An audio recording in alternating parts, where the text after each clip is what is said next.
ពាក្យចាស់លោកពោលថា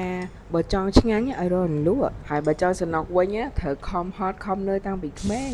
ដោយសារតែពាក្យមួយឃ្លាហ្នឹងខ្ញុំនឹកឃើញម្ហូបមួយដែលខ្ញុំឃ្លានវាហើយវាត្រូវការលក់ច្រើនមែនតើអញ្ចឹងមានកាន់តែច្រើនកាន់តែឆ្ងាញ់តែសំខាន់ណាធ្វើម្ហូបមួយនេះផ្អើលគេផ្អើលឯងពេញមកភូមិបងប្អូនស្ដាប់តែសលេងកន្លែងច្រាមនេះទៅដឹងហើយ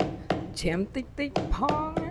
លឺខ្លាំងប៉ុណ្ណឹងហើយចោះហ្មងមកអស់ដៃទៀតជំរាបសួរពុកម៉ែបងប្អូនទាំងអស់គ្នាជួបមួយខ្ញុំលីដាទៀតហើយថ្ងៃនេះអធិស្ឋានរៀងស្អកបន្តិចហើយតែมันជាបញ្ហានៅតែអាចនិយាយបានអញ្ចឹងថ្ងៃនេះយើងមកធ្វើម្ហូបមួយដែលចំណាយពេលយូរដែរហើយក៏អស់លុយគួរសមដែរតែអ្វីដែលសំខាន់គឺថាយើងញ៉ាំបានដល់តែ2 3ថ្ងៃ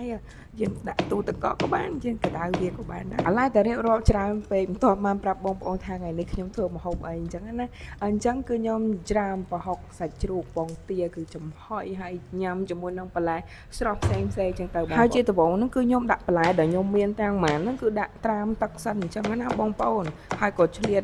ដាក់លាងសាច់ជ្រូកលាងប្រហុកអីឲ្យហើយដាក់ឲ្យវាស្រស់ទឹកឬស្ងួតទឹកតិចទៅដើម្បីឲ្យយើងងាយស្រួលក្នុងការច្រាមដូចគ្នាបន្តមកទៀតខ្ញុំក៏ចាប់ផ្ដើមច្រាមប្រហុកដែលខ្ញុំលាងហើយហ្នឹងណាបងប្អូនហើយទុកមកលើបន្ទាប់មកយើងយកសាច់ជ្រូកដែលយើងមានហ្នឹងយកមកហាន់វាហើយចិញ្ច្រាំប៉ុន្តែចង់ប្រាប់ថាកុំបាច់ចិញ្ច្រាំសាច់ជ្រូក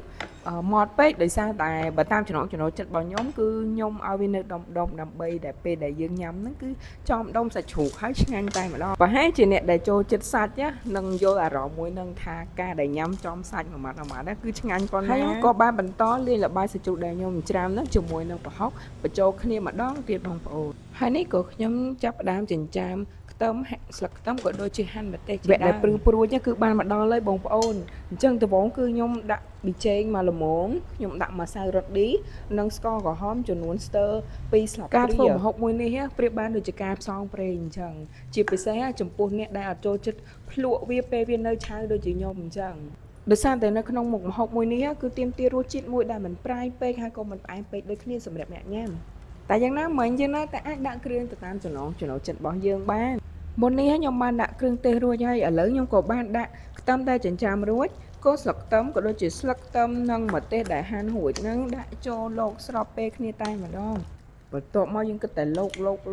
វាធ្វើយ៉ាងណាឲ្យសពលបាយចូលគ្នាទាំងអស់បើមិនអញ្ចឹងទេញ៉ាំម្ដុំប្រៃម្ដុំផ្អែមលើបន្ទាប់មកទៀតខ្ញុំដាក់ពងទា4គ្រាប់ចូលបងប្អូនហើយនឹងក្លុកចូលគ្នាឲ្យសពជាលបាយរួមមួយដូចគ្នាបន្ទាប់ពីកូរវឹកយ៉ាងយូរគួរសមដែរយើងឃើញថាលបាយរបស់យើងបានចូលសពគ្នាល្អមើលចុះបងប្អូននេះជាពេលដែលយើងលាយគ្រឿងហើយអស់ហើយនៅតែថែមស្លឹកខ្ទឹមមកគឺរួចរាល់សម្រាប់ការដាក់ចំហុយហើយអញ្ចឹងខ្ញុំក៏ថែមស្លឹកខ្ទឹមដែលនៅសល់ហ្នឹងដាក់ចូលវាទាំងអស់ទៅហ្មងតែទុកវាធ្វើអីអូខេការលាយគ្រឿងរបស់យើងគឺបានរួចរាល់អស់ហើយអញ្ចឹងដល់វគ្គដែលយើងមកចំហុយវិញម្ដងអញ្ចឹងខ្ញុំដាក់ឆ្នាំងនិងដាក់ទឹកមកសោមល្មមធ្វើម៉េចឲ្យថាវាមកល្មមឆ្អិនអញ្ចឹងណាកុំឲ្យយើងដាក់តិចពេក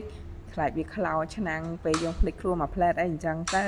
អញ្ចឹងខ្ញុំបើកហ្គាសបើកអីហើយដាក់ប្រហុកយើងចូលទៅចំហុយនៅក្នុងឆ្នាំងតែម្ដងហើយបើបិទគ្របកាន់តែចិត្តល្អទៀតនឹងធ្វើឲ្យប្រហុកមួយនេះកាន់តែឆាប់ឆ្អិនតែយ៉ាងណាមិញដើម្បីចំហុយប្រហុកនេះឆ្អិនណាក៏ត្រូវការពេលរៀងយូរដែរអញ្ចឹងខ្ញុំចាប់ផ្ដើមមកលាងបន្លែរៀងអីរបស់ខ្ញុំហើយឥឡូវខ្ញុំមកចាប់ផ្ដើមលាងបន្លែដែលខ្ញុំបានត្រាំអញ្ចឹងណាយើងលាងធ្វើម៉េចមកស្អាតអញ្ចឹងទៅហើយដាក់វាឲ្យស្រស់ទឹកហើយបន្ទាប់ពីនោះមកខ្ញុំរៀបដាក់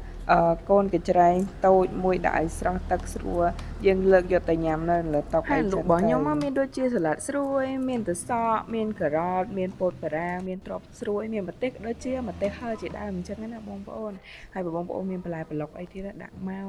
បន្ទាប់ពីរៀបអន្លក់ហើយគឺខ្ញុំចាប់ផ្ដើមមកមើលប្រហុកដែលដាក់ចំហុយយ៉ាងយូរគួរសមដែរណាប៉ុន្តែដូចជាអត់ទាន់ឆ្អិនល្អហើយបងប្អូនប៉ុន្តែស្របពេលនេះខ្ញុំបានដាក់បន្លែ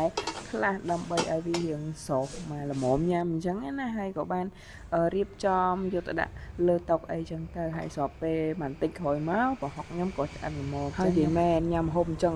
ហើយដាក់ម្ទេសហឹរនិយាយពីថាខ្ទិះជាតិតែម្ដងអញ្ចឹងក៏ភ្លេចមានទឹកកកមានទឹកកែវត្រជាក់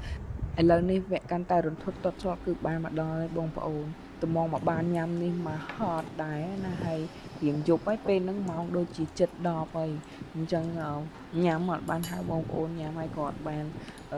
ថតជាសម្លេងអីច្រើនដែរគឺថាអញ្ចឹងតាមរយៈការទស្សនារបស់បងប្អូនចំពោះការធ្វើម្ហូបមួយនេះហើយនឹងទស្សនវិជ្ជាពេលញ៉ាំតើបងប្អូនគិតថាម្ហូបមួយនេះតំណងឆ្ងាញ់ឬក៏យ៉ាងណាសូមបងប្អូនជួយ comment ប្រាប់ផងដូច្នេះវីដេអូរបស់នាងខ្ញុំមានតែត្រឹមប៉ុណ្្នេះទេអរគុណពុកម៉ែបងប្អូនទាំងអស់គ្នាដែលតែងតែតាមដានទស្សនាវីដេអូរបស់នាងខ្ញុំហើយសូមជួយ follow page ម្នាក់មួយផងដូច្នេះសូមអរគុណនិងសូមជម្រាបលាបាយបាយ